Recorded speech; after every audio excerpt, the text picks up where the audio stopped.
formation. All the crosses. Pass is caught. Edmonds, where's the ball? Is he shy of the line? The right foot says he's inches shy. Jalen Reeves-Maybin tackled Edmonds. The spot from the line judge, Mark Perlman, leaves it 4th and inches, but there's a flag down on the far side. Pass interference. Offense number 88. 10-yard penalty. Repeat 3rd down. That's Cade Otten, the tight end. Tight formation, all those crossers. Let's take a look. I mean, you think that you can push the envelope when you're playing in the playoffs.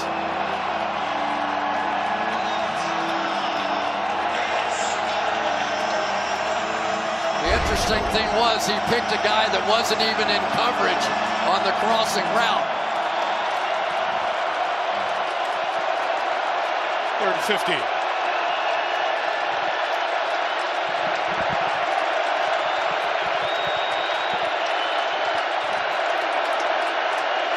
Lions bring 3, drop 8. Long way to go for Edmonds. He almost got there again. He's about exactly where he was. He's a little bit farther back. He's a full yard short is where the mark comes in from the down judge. So it's going to be 4th down decision time. Furrowed brow under the hat there. Analytics say go here. This is when sometimes when you're also the defensive coordinator, right? Sometimes that could be the tiebreaker, and we know how Todd Bowles wants to play. One of the reasons he got a new offensive coordinator was that with Dave Canales is he wanted somebody that was going to run the ball and be a little more conservative, and we're seeing it there. 4th down. Lions keep a lot of defensive personnel on the field as the punt unit comes out to play in safe. The Lions are the ones who do so many fakes. They're keenly aware of what others could do to them.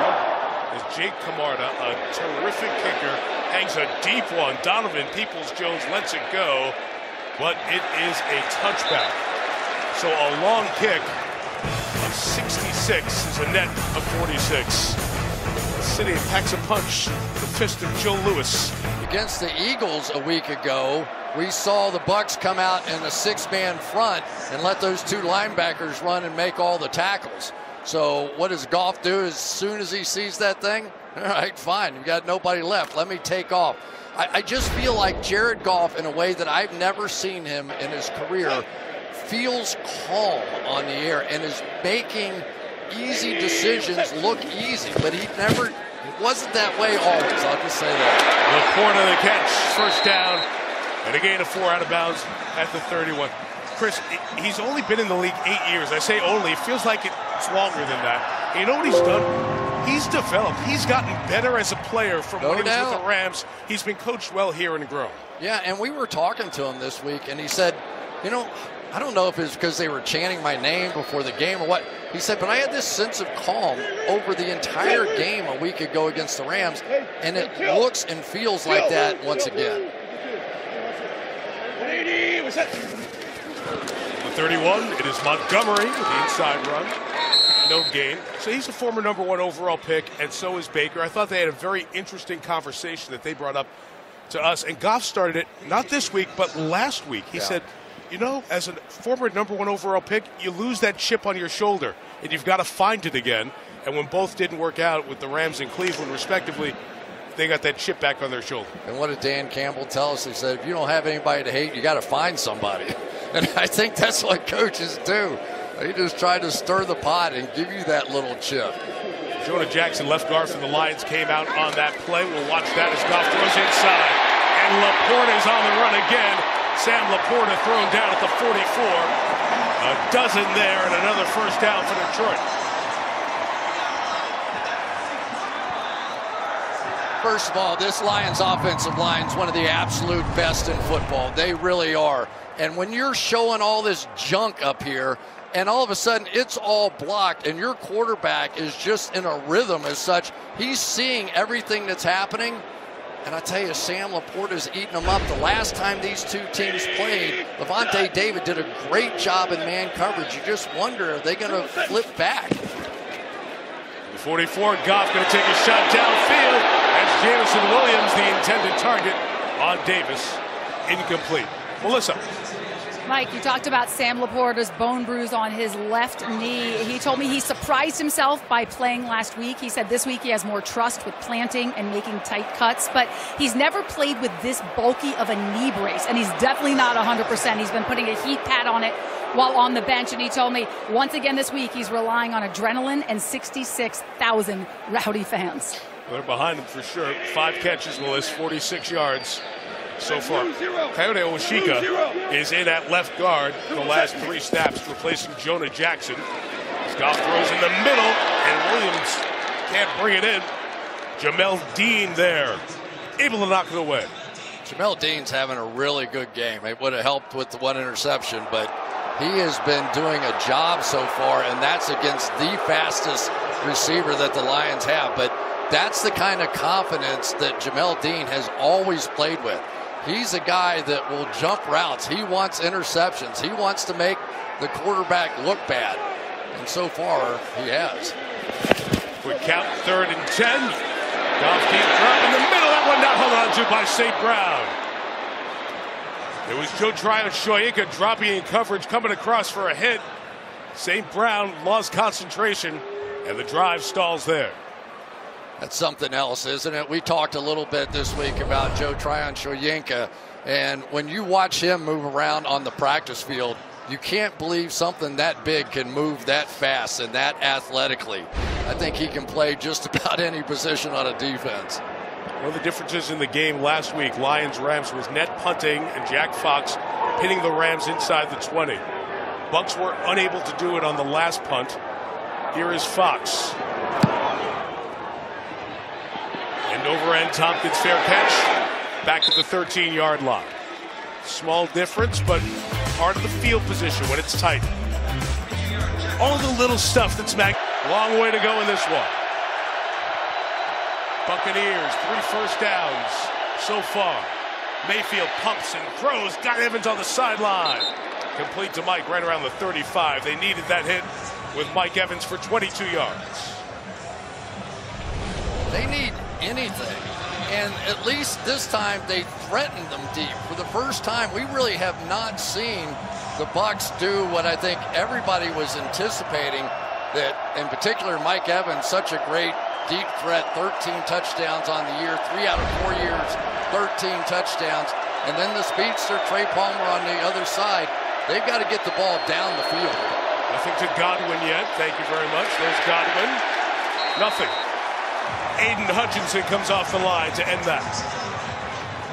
Yeah, we talked about the versatility on the other side, but Aiden Hutchinson's pretty good as well. And he had 3 interceptions his first year, and a guy that can rush the passer. He didn't have a huge game against Tampa the last time, and that time he was over on that side against Tristan Wirfs, who was the best. But I think what they're trying to do is end up with Aleem McNeil inside against Mount, the right guard.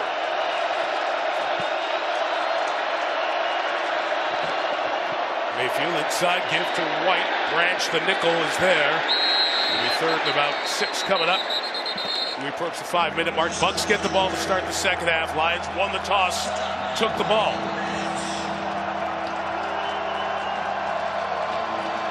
Matthew Wentz, a couple of guys who've been interviewed for head coaching jobs in the last 24 hours. Aaron Glenn, Detroit. Dave Canales, Tampa.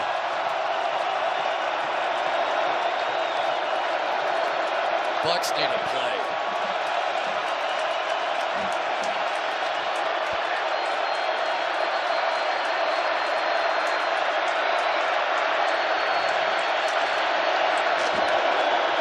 Hutchinson coming. Out to White quickly. Great first move. Rachaad White gets the first down, but he got hit really hard on the way down to the 49-yard line. What a move by White to get the first down. What a job by Baker Mayfield to get this pass off. Aiden Hutchinson is unblocked, headed right for Baker Mayfield, and just getting the ball in, around, over, whatever it was. And then a tremendous move by White, who's had a good year as a receiver. Not big numbers as a runner, but as a receiver has done very well. Only Christian McCaffrey touched the ball more this year. McCaffrey and the Niners await the winner of this one in the NFC title game. Mayfield on the boot. This pass complete, getting his tight end Kane Otten involved. And Otten takes it deeper into Detroit territory to the 36-yard line.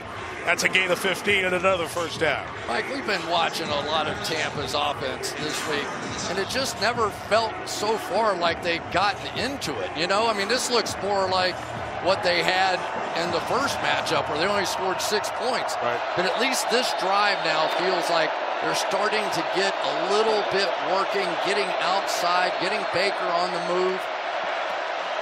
Rhythm, flow. Yeah. Chase Edmonds in for White the last 2 snaps. Mayfield flushed, got away, kept it alive, and threw it away.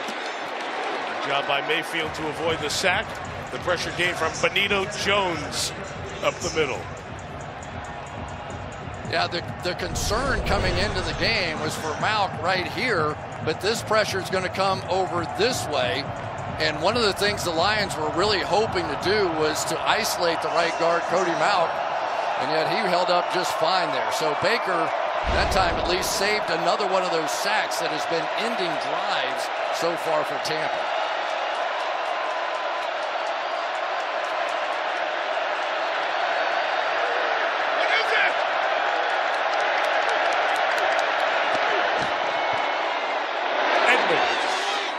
Anzalone brings him down at the 32. Chase's run of 5 leaves 3rd and 5 with 3 to go till halftime. So typically on 3rd down, it's Chris Godwin time, but they're also, I know it's the playoffs and I know it's you're looking at first downs, but sometimes this is also when you get those one-on-one opportunities. As we talked about in the open, the Bucs actually are probably better throwing from this part of the field with some space out there, and they have one-on-ones on the outside if they want it. Evans down at the bottom against Cameron Sutton. Mayfield throws inside for Godwin, incomplete. You said that the 3rd down guy is usually Godwin. He is. They don't connect. Field goal attempt coming. I mean, not an easy catch, one that Godwin could have made. But this is just too high, and Mayfield, we know what kind of arm he has. I mean, we saw him throw 175 yards the first time these two teams played. Sometimes a little touch right there helps the cause. Chase McLaughlin, 24 of 29 in his career from 50 plus. From 50 even.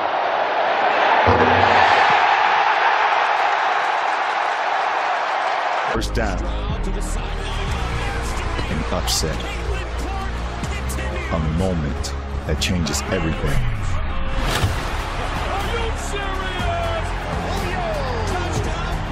Every origin story has a first. And they all start here.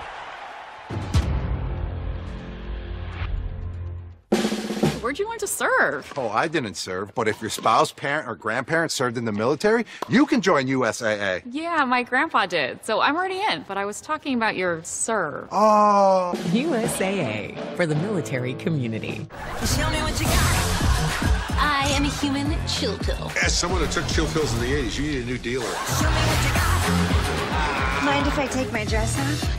I do not. Night Court and Extended Family, Tuesday on NBC and Peacock. Ahmed Fareed, Devin McCourty. Devin, what have you seen so far? Right now, the Detroit Lions offense is capitalizing on 3rd down. Tampa can't get off the field. Plus, Mahomes on the road in Buffalo. Toyota halftime coming up. Mike?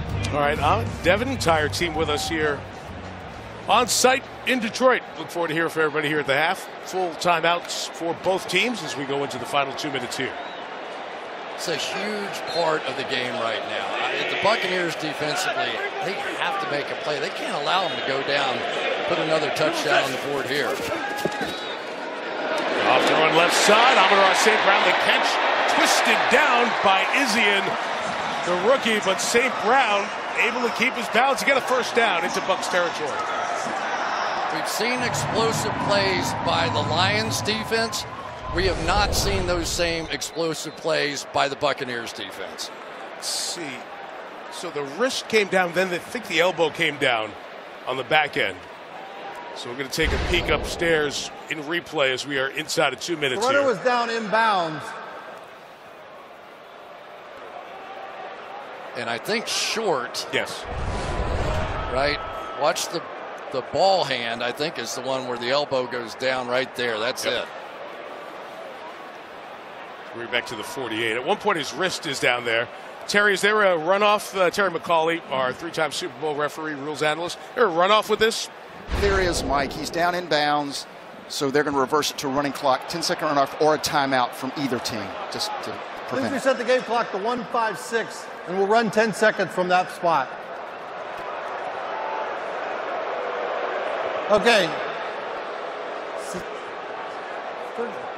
And it'll bring it back to... Please reset the game clock to 1:46, and we'll wind both. Correction, 30 on the play clock, and we'll wind both on my whistle. Gets the time properly set there. Nobody uses a timeout to avoid the 10-second runoff.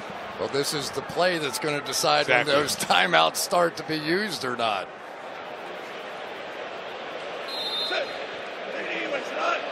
So the clock restarts because the play ended inbounds.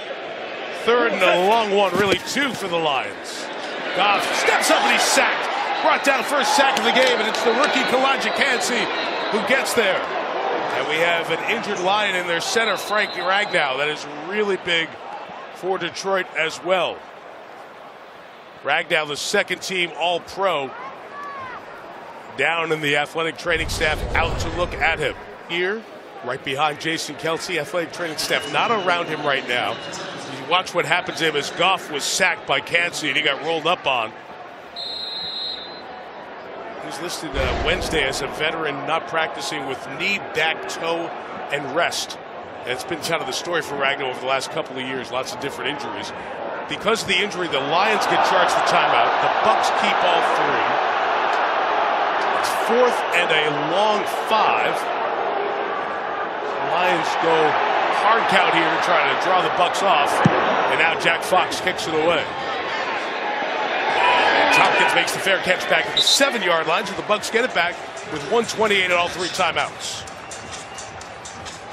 Bucs a little lucky on that one, weren't they? Sure was. Looked like they jumped off sides. Go ahead. Move there for a second. There's the commissioner, the National Football League, Roger Goodell, here in Detroit for this one. Speaking to a fan who was one of the winners of the great fan reach out that the National Football League has done over the years, getting folks Super Bowl tickets. So why not? That happy gentleman will be there for Super Bowl Sunday in Las Vegas. We'll see him there.